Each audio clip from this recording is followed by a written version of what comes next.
Okey, Assalamualaikum warahmatullahi wabarakatuh.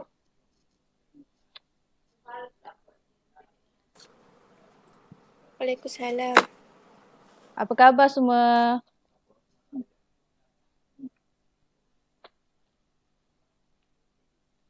Apa khabar? Sihat tak? Baik. Alhamdulillah. Yang lain, kenapa tak buka mic? Aida ada ke tak? Aida. Azri, Nakibah, Mia. Hello, ada orang tak? Sihat cikgu. Ada. Okey. Okey, jadi untuk kelas kita hari ini, kita masih lagi di topik penyata kewangan milikan tunggal tanpa pelarasan. Okey. Jadi, untuk kita masuk ke subtopik yang seterusnya, sebelumnya kita perlu ulang kaji dululah. Okey, topik yang kita dah belajar sebelum ni. Okey. Baik. Saya nak tanya, ingat lagi tak yang kita dah belajar dalam kelas sebelum ni? Pertama sekali, apakah tujuan penyediaan akaun perdagangan? Siapa boleh jawab? Apakah tujuan penyediaan akaun perdagangan? Mengira untung atau rugi kasar. Betul. Tahniah Mia, betul. Okey, seterusnya.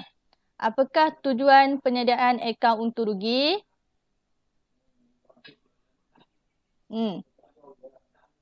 Apakah tujuan penyediaan akaun untung rugi?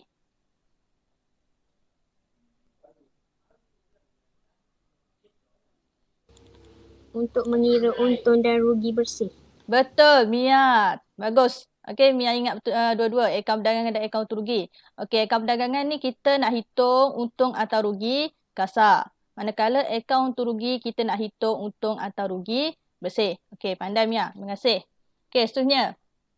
Apakah formula nak hitung untung atau rugi kasar? Apa formula dia? Kita nak cari untung atau rugi kasar. Jualan bersih tolak kos jualan. Betul. Terima kasih Lia. Jualan bersih tolak kos jualan. Okey, seterusnya. Apakah formula menghitung untung atau rugi bersih? Apakah formula nak hitung untung atau rugi bersih? Cepat. Baru je belajar. Takkan tak ingat dah? Cepat. Macam mana formula nak hitung untung atau rugi bersih? Okey, hint dia jumlah Hasil hasil. tolak belanja. Okey, pandai Mia. Jumlah hasil tolak jumlah belanja. Okey, seterusnya. Akaun perdagangan dan untung rugi boleh disediakan dalam berapa bentuk? Dan apakah bentuknya? Dua. Okey, apa bentuk? Dua akaun perdagangan dan akaun untung rugi. Bentuk penyata. Okey, bentuk T, bentuk penyata. Ingat lagi tak format akaun perdagangan dan untung rugi? Ingat lagi tak? Okey, mari saya tunjuk.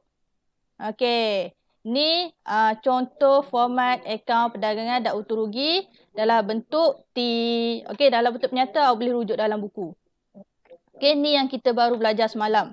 Okey, kalau awak buat latihan, awak akan cepat ingat. Kalau awak jarang buat latihan, susahlah sikit nak ingat. Okey, format ni memang kena ingat. Okey, jadi untuk kelas kita hari ni, kita nak tengok, pertama sekali kita nak tengok tujuan penyediaan penyata kedudukan keuangan. Okey, hari ni kita nak tengok penyata kedudukan kewangan. Yang kedua, kita nak sediakan penyata kedudukan kewangan dalam bentuk T dan juga dalam bentuk penyata berdasarkan maklumat daripada imbangan duga. Okey.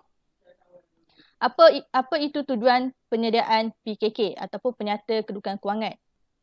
Okey, pertama sekali adalah menyenaraikan semua aset dan liability perniagaan. Okey, jadi dalam penyata kedudukan kewangan, kita akan listkan semua aset dan kita akan listkan semua liability. Okey, kedua-dua jenis. Okey, aset bukan semasa, aset semasa, liability bukan semasa, liability semasa, semua masuk dalam penyata kedudukan kewangan. Jadi kat situ kita boleh nampaklah semua aset dan liability bagi perniagaan. Okey, yang kedua, tujuan penyediaannya adalah untuk menunjukkan kedudukan kewangan perniagaan. Nama dah dia penyata kedudukan kewangan perniagaan. Jadi daripada penyata PKK tu, awak boleh nampak performance daripada perniagaan tu. Okey, kedudukan kewangan dia. Okey, seterusnya yang ketiga, menunjukkan jumlah modal dan keuntungan ataupun kerugian perniagaan. Okey, dalam PKK awak akan kira modal awal, modal akhir, awak akan kira untung bersih, rugi bersih. Okey, dalam penyata kedudukan kewangan ataupun PKK akan adalah item-item tu. Okey. Jadi yang keempat, menunjukkan modal kerja perniagaan. Dalam PKK pun kita akan kira modal kerja perniagaan. Okey, pertama sekali kita tengok format PKK. Okey. Okey, ni format PKK dalam bentuk T. Okey, pertama sekali apa yang kita perlu ada? Okey, pertama sekali kita perlu ada tajuk. Okey, tajuk dulu. Nama perniagaan. Contoh nama perniagaan apa? Aida Trading. Lia Enterprise contoh. Okey, nama perniagaan. Lepas tu penyata kedudukan kewangan pada sekian. Okey, dalam soalan dia akan bagilah sediakan menyata kedudukan kewangan pada 31 Disember ke salin. Okey. Okey, kalau bentuk T dia ada debit dan kredit. Okey, di sebelah debit kita perlu jumlahkan aset. Okey, aset bekas masa dan juga aset semasa.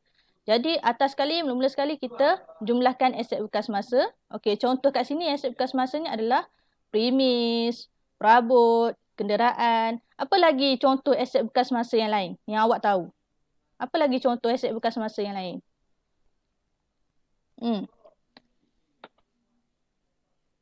Lia? Apa contoh aset bekas masa yang lain? Tahu tak? Ingat tak? Kereta. Kereta. Kereta tu kita panggil apa dalam istilah perakaunan? Kenderaan. Kenderaan. Ya, kenderaan. Lagi apa lagi? Selain kenderaan, selain perabot, selain premis. Apa lagi awak boleh fikirkan aset bekas masa bagi perniagaan? Lengkapan. Lengkapan untuk perniagaan. Okey, tu contoh aset bekas semasa. Okey. Awak totalkan aset bekas masa di kolom yang pertama and then jumlah dia awak letak di kolom yang kedua. Okey. Lepas tu kat bawah dia aset semasa. Okey, ni contoh-contoh aset semasa, inventory akhir, ABT, bank, tunai. Apa lagi aset semasa yang lain yang awak tahu? Apa lagi? Cek. Bank lah. Cek tu bank lah. Apa lagi selain ni, yang 4 perkara ni? Kalau belanja, Alat tulis. alat tulis. Alat tulis pun aset semasa juga. Okey, tu contoh aset semasa. Jadi di sebelah debit, awak jumlahkan aset. Okey, aset bekas masa dan aset semasa. Awak tambah aset bekas masa dengan aset semasa, awak tambah. Okey, tu di sebelah debit. Okey, di sebelah kredit pula. Okey, di sebelah kredit, kita nak tengok equity pemilik, liability bekas masa dan juga liability semasa. Okey, jadi bawah equity pemilik, kita perlu kira modal akhir. Okey, pertama sekali modal awal. Okey, modal awal tambah dengan untung bersih. Lepas tu tolak dengan ambilan, dapatlah modal akhir. Okey, tu bagi equity pemilik. Lepas tu tambahlah pula dengan liability bekas masa. Contoh dekat sini, pinjaman bank. Okey, liability bekas masa ni dia satu hutang ataupun liability yang lebih daripada 1 tahun. Lepas tu kat bawah dia liability semasa. Contoh kat sini liability semasanya ABB. Okey, itu biasalah. ABB ni akaun belum bayar. Okey, tambah modal akhir, tambah liability bekas masa, tambah liability semasa, dapatlah nilai akhir kat bawah tu kan. Jadi pastikan okey, dalam penyata kedudukan kewangan jumlah debit dan kreditnya adalah sama. Okey, seimbang. Kalau tak sama, kalau tak seimbang, maksudnya salah lah tu. Okey, jadi ni dalam bentuk T. Ada apa-apa soalan tak? Ada apa-apa soalan tak kat sini? Ada yang tak faham tak? Tak ada soalan, faham lah tu kan? Okey, seterusnya. Seterusnya dalam bentuk penyata. Okey, kita tengok format dalam bentuk penyata. Sama juga, pertama sekali, tajuk. Okey, tajuk. Tajuk ni kena tulis, ada markah. Okey, nama perniagaan and then penyata kedudukan kewangan pada sekian.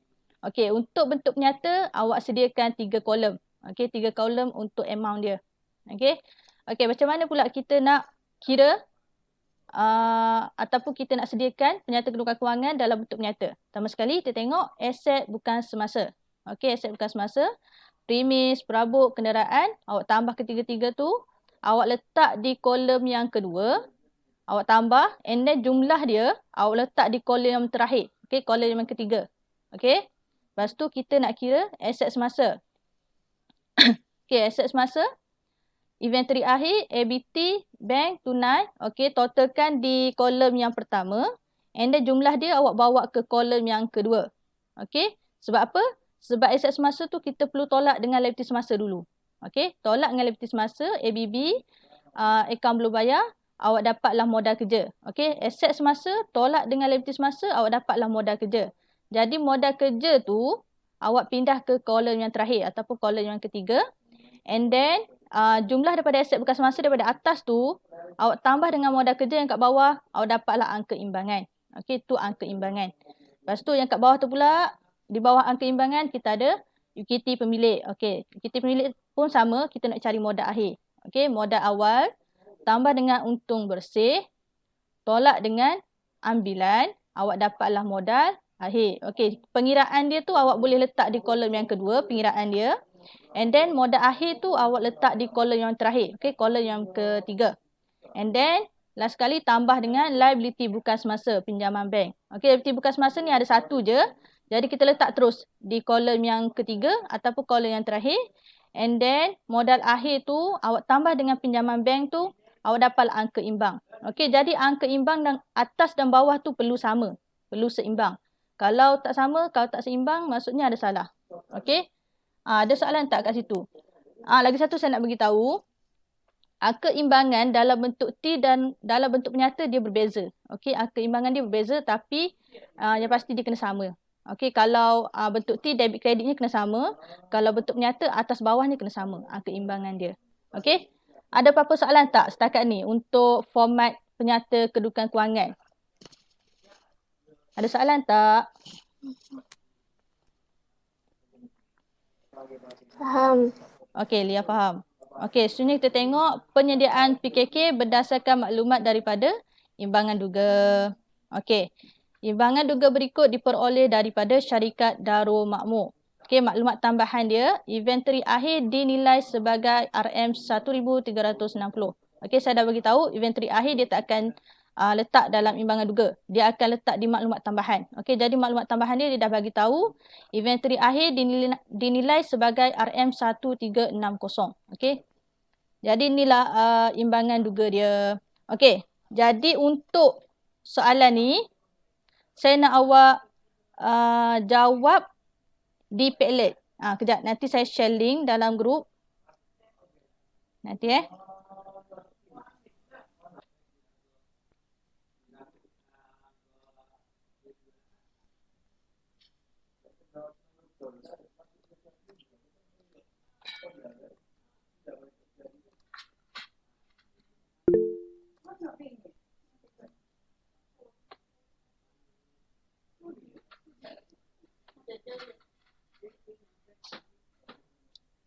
cepat. Dah jumpa belum aset bekas masa dalam imbangan duga tu?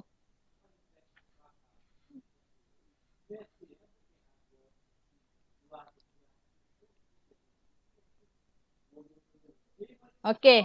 Siapa jawab ni? Perabot, premis, kenderaan. Okey, betul. Lagi? Siapa lagi?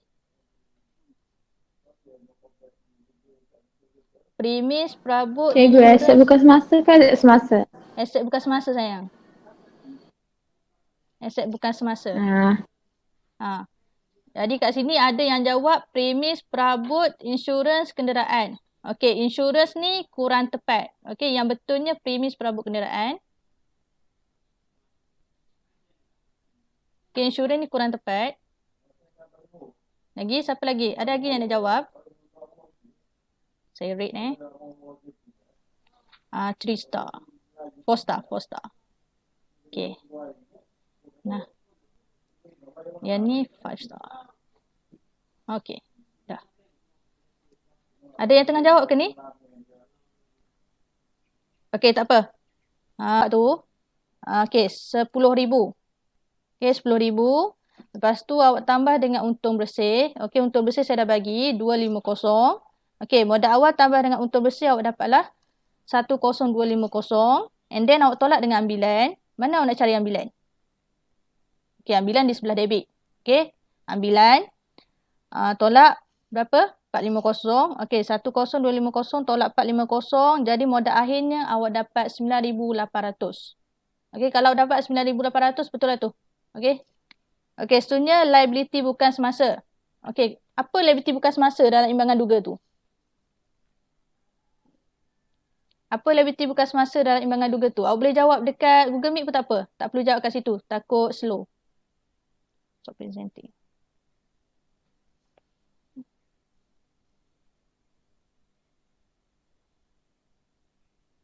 Apa liability bukan semasa yang ada dalam imbangan duga tersebut? Pinjaman bank. Okey, pinjaman bank. Okey, betul. Pinjaman bank. Okey, lepas tu daripada modal akhir tu awak tambah dengan liability bukan semasa. Okey, pinjaman bank tu berapa? Pinjaman bank tu berapa dalam imbangan duga? Cepat jawab. 3,000. Okey, 3,000. Okey, seterusnya apa liability semasa yang ada dalam imbangan duga tersebut? Akaun belum bayar. Okey, akaun belum bayar. Berapa? Berapa akaun belum bayar? 2290. Okey, 2290. Okey, sekejap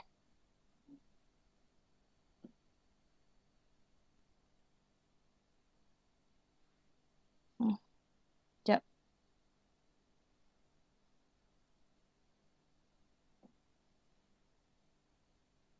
Saya buka jawapan dia. Sekejap.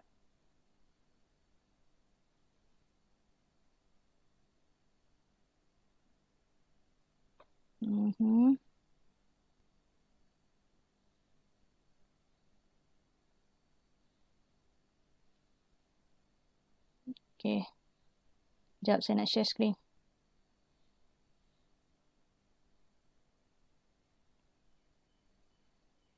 Start sharing.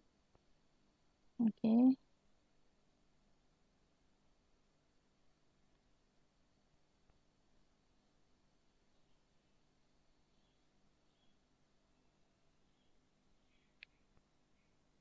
Okey.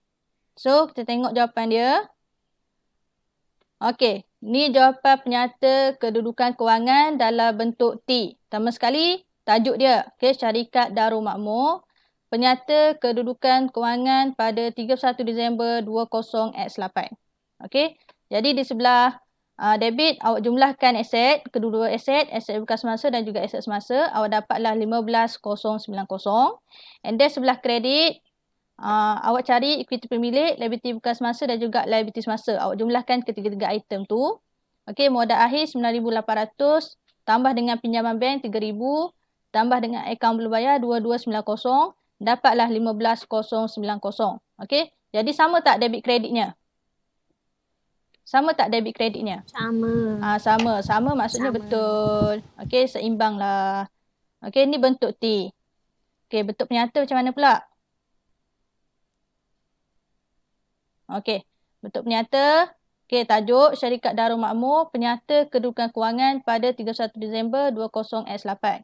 Okey, pertama sekali, atas sekali aset bukan semasa. Okey, awak totalkan dapatlah 10,050. Letaklah di kolom yang ketiga. And then aset semasa awak kira di kolom yang pertama. And then jumlah dia 5,040 tadi awak letak di kolom yang kedua. And then awak tolak dulu dengan liability semasa, akaun belum bayar 2290. Awak dapatlah modal kerja 2750. Okey. Aset semasa 5040 tolak dengan liability semasa, akaun belum bayar 2290. Awak dapatlah 2750. Itu adalah modal kerja. Okey, jadi aset bukan semasa 10050 tolak dengan modal kerja 2750. Awak dapatlah 12,800. Okey, tu angka imbangan dia. Okey, kat bawah pula equity pemilik. Okey, equity pemilik modal awal 10,000 tambah dengan untung bersih 250 dapatlah 10,250 tolaklah dengan ambilan, tolak dengan ambilan 450. Okey, tolak dengan ambilan 450, awak dapatlah 9,800. Okey, 9,800 tu adalah modal akhir. Okey, jadi modal akhir tu awak letak di kolom yang ketiga ataupun kolom yang terakhir sekali. And then awak tambahlah dengan liability bekas masa iaitu pinjaman bank iaitu 3,000. Okey, 9,800 tambah dengan 3,000 dapatlah 12,800. Okey, tu angka imbang. Jadi imbang tak yang atas dengan yang bawah tu? Imbang tak? Imbang. Imbang maksudnya betul. Awak nampak tak perbezaan dia? Okey, dalam bentuk T, angka imbangannya 15,090. Dalam bentuk nyata, angka imbangannya 12,800. Jadi, awak tak boleh nak compare lah dalam bentuk nyata dengan bentuk T. Sebab angka imbang ni lain. Tapi, result-nya sama. Okey, sama. Result-nya sama. Okey, jadi, setakat itu sahaja kelas kita hari ni. Ada siapa-siapa yang volunteer nak buat rumusan tak? Ni ada apa-apa soalan tak? Ada soalan lagi? Tak ada cikgu. Okey, Nakibah dah tak ada, Mia dah tak ada, Aida pun tak ada dah. Aida lain slow tu, tak boleh jawab. Okey, jadi kalau dah tak ada soalan, kita akhiri kelas setakat ni lah. Okey, tak ada. Okey. Jadi kalau tak ada soalan, kita akhiri kelas setakat ni lah.